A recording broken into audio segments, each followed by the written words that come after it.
Here we are, we've just arrived at my favourite theme park.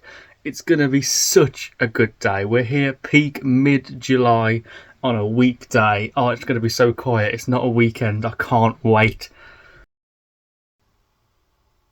If you've guessed this is about school trips, you will be correct because they take over theme parks. And today I'm going to be talking about why sometimes they are not the best thing at all. Obviously, I completely get why parks do school trips. It's a way of boosting their attendance when they'd normally be quiet. It's a way of getting loads of schools in, loads of kids in.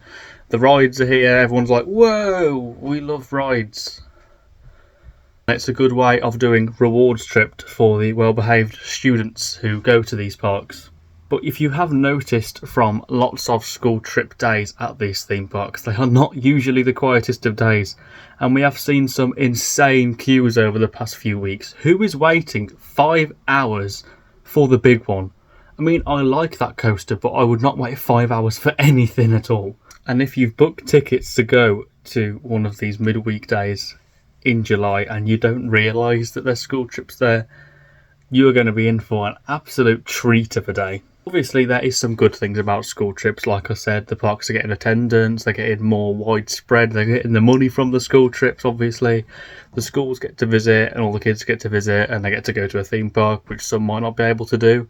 But obviously, there's quite a lot of negatives that are involved, which isn't really managed by parks, which should be a little bit better.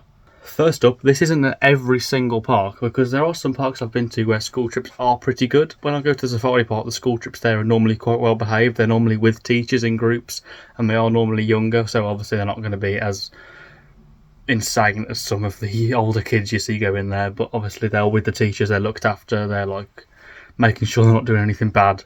But one bad thing about other places that let school trips in is graffiti.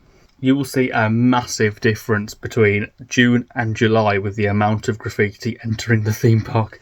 You look on the walls of pretty much any ride after school trip season and they are covered in graffiti from kids in the queue line.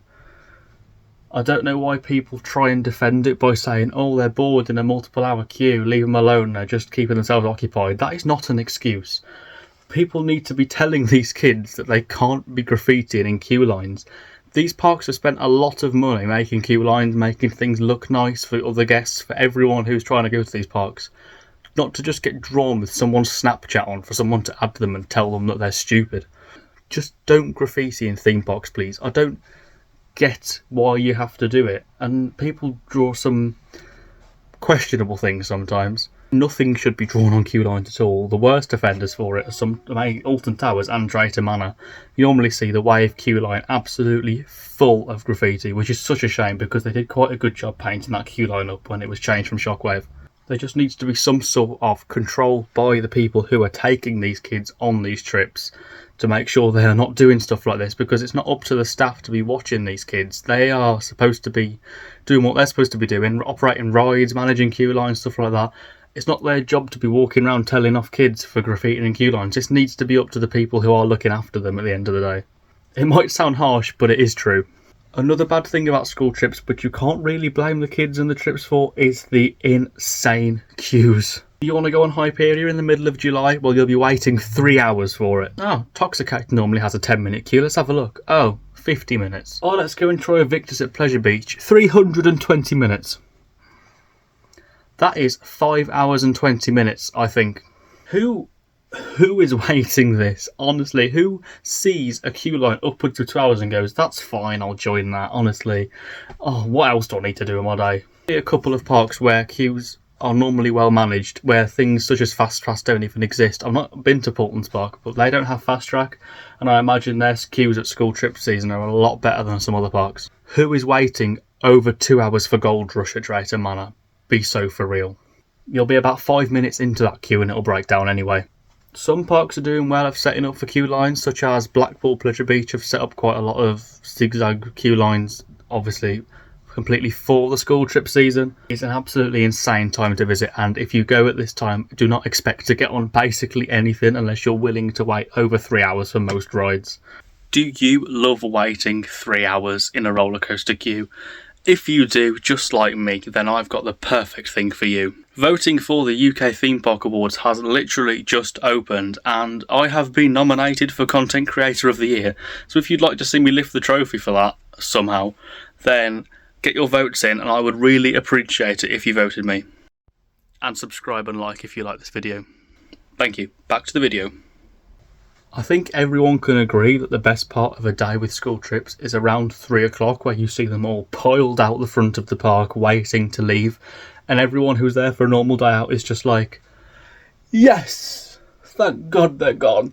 I would agree with that, but I don't go in school trip season because it's absolutely mental. Obviously, there is a few tips that you can use if you are going in school trips and you didn't realise they're school trips. I know school trip season has just ended, but there are sometimes some more towards the end of the year.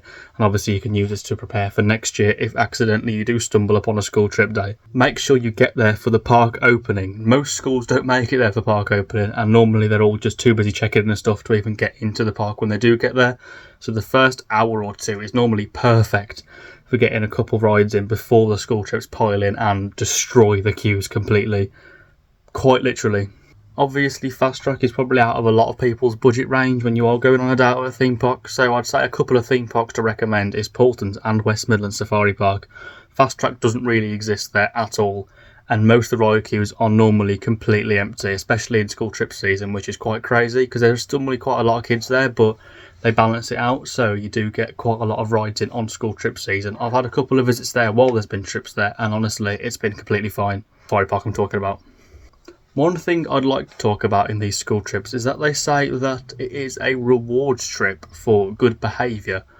However, when they get to these parks, it is quite the opposite. Some parks you see the least well-behaved school groups of all time, graffitiing, doing bad things. There's been some kids chucking rocks at bits of theme and at Chessington, stuff like that. And how is that good behaviour? How are they getting rewarded for good behaviour? I don't want to know what the bad kids are like at these schools. Obviously, I know there are some well-behaved school trips out there, and that's absolutely fine. But I think there's a couple things they need to do to stop the schools that are repeatedly causing issues coming back. One thing they could implement to stop all of the damage is have kids wear some sort of thing to identify them as their school. So if there is a trend with the schools and damage, they can blacklist certain schools from coming, so they have to go somewhere else. And obviously then that stops that certain school from damaging the queue lines, because then obviously if you're painting everyone with the same brush, then obviously then all the schools will get banned for something that a couple are doing, and obviously most schools don't do it, if that makes any sense. I think that'll be a really good way of actually narrowing down the issues and stopping things like graffiti and vandalism from actually happening.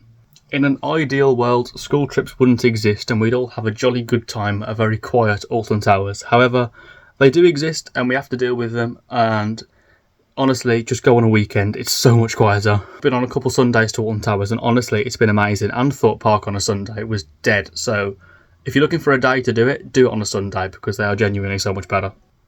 And to the well-behaved schools, good job. You're not in the minority of schools that are causing so many issues for everyone. Make sure you get your votes in for the Theme Park Awards. Subscribe and like if you do agree, or leave a comment below with your thoughts. And I will see you in the next one. Goodbye.